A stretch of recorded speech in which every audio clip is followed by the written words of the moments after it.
How's it going, folks? South Bay Rebel here, and today we're going to be looking at Darth Maul's Sith Infiltrator set 75383 with 640 pieces. Now, I don't have any other of the many previous versions of the Sith Infiltrator to compare to this one. This is my first go at a Sith Infiltrator, and I think that as far as things are concerned on the quality of the build, it's pretty good. I think it has some flaws and it has some upsides. There's definitely a decent array of minifigures. I would have liked to have seen at least maybe one more specific to the Phantom Menace, but we do get that 25th anniversary Saw Gerrera figure, so that's a nice add, but it feels like it's just a little bit lacking in minifigures otherwise. Diving into the ship itself, I think the aesthetics are pretty good. I don't believe that it's the best looking version of a Sith Infiltrator, and we'll get into that later in the video, but I think it's good in its own right. Now, they did have to sacrifice some of the aesthetics to allow for some of those playable features, and so I guess it's really a preference on which of those things are more important to you. Starting off with some of the display and playable parts of this are the landing legs. Now, they are only in the front, but I do like that they tuck away and give it a nice stealth look. The back of the ship rests on the ship itself, kind of in the cockpit area, as you can see with that circular round piece there at the bottom of the screen. Now, as we pan up to look at the rest of the bottom of the ship, there is one more playable feature, and it is related to that round red circular piece. It is attached to a hinge that secures a trap door shut, which contains Darth Maul's probe droids inside. And I really like the ingenuity that they have here with that small red sliver of a piece being the only thing that holds that door. And as you slide that red circular piece towards the rubber, it allows that door to open. Here's a little demonstration. I really like this feature and had a lot of fun messing around with it. Looking at the wings now, they have multiple points of articulation and they're nice and stiff and kind of click into the position that you want them to be in. But in order to display this flat on a surface, you really need to have them in the closed position so that it rests naturally on the bottom of the ship rather than on the wings themselves if they were to be open. Taking a step back and looking at the ship as a whole, again, it doesn't look bad.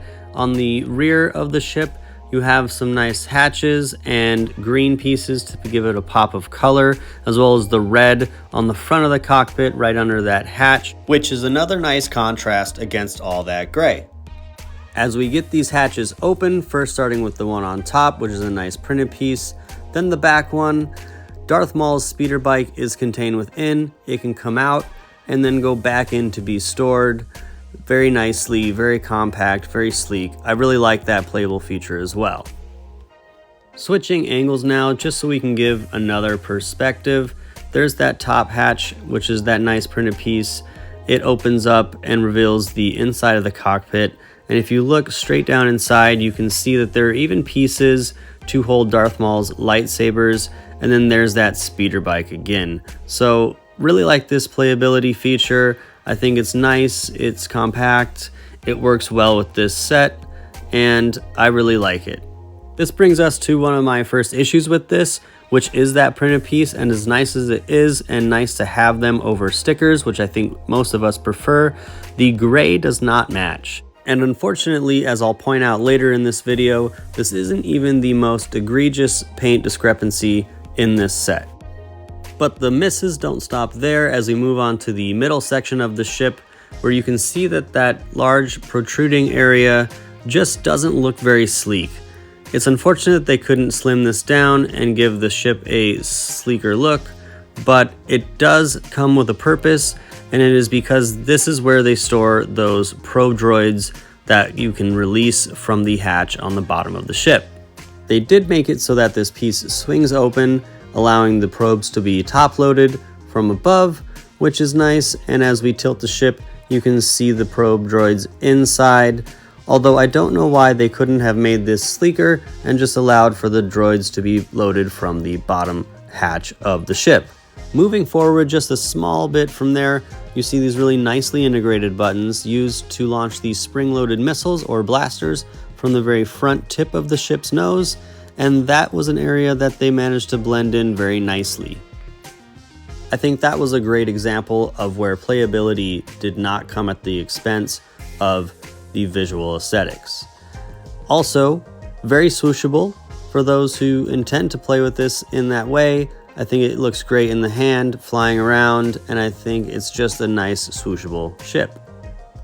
Looking at the minifigures now, we start off with Qui-Gon Jinn in his poncho, looking decent with the poncho on, not so awesome with the poncho off, and this is where the other paint discrepancy comes in and the colors just don't match. The tan used on the torso looks pretty standard for these Star Wars Jedi robes, but the tan on the legs is a completely different shade, and I just don't get it. I don't understand here why Lego can't get this right.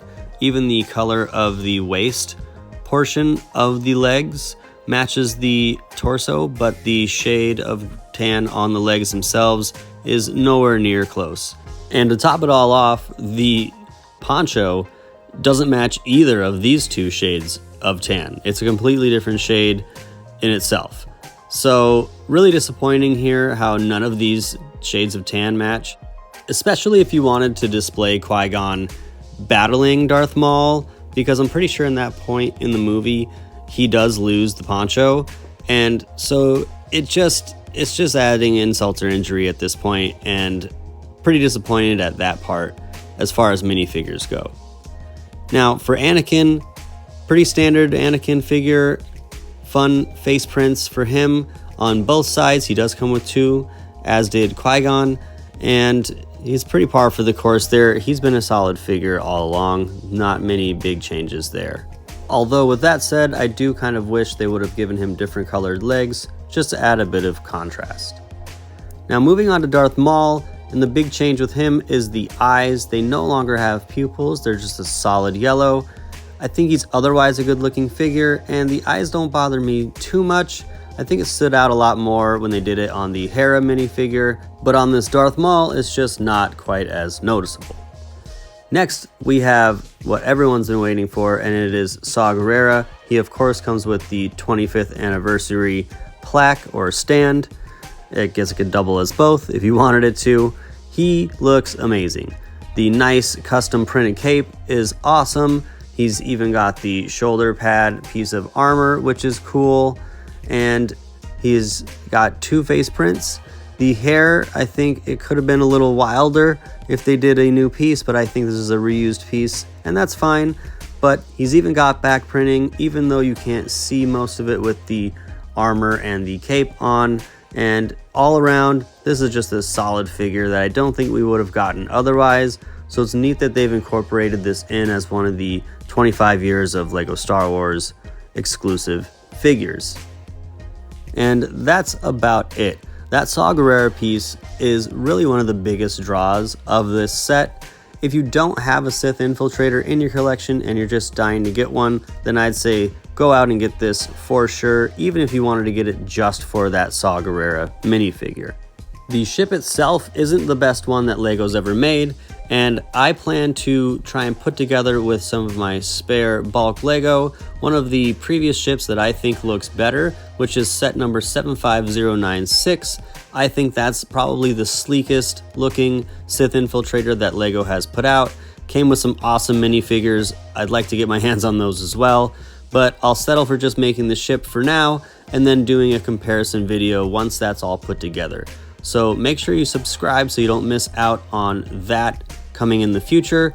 And otherwise, give this a thumbs up if you liked this video. I like this ship, I like this set, but I think if it was not inclusive of that 25 years of Lego Star Wars Saw Gerrera minifigure, then it might not be worth it if you've already got a Sith Infiltrator in your collection. But if you don't, then I'd say go for it. But that is going to do it for this time. So until the next one, I will catch you on the flip side.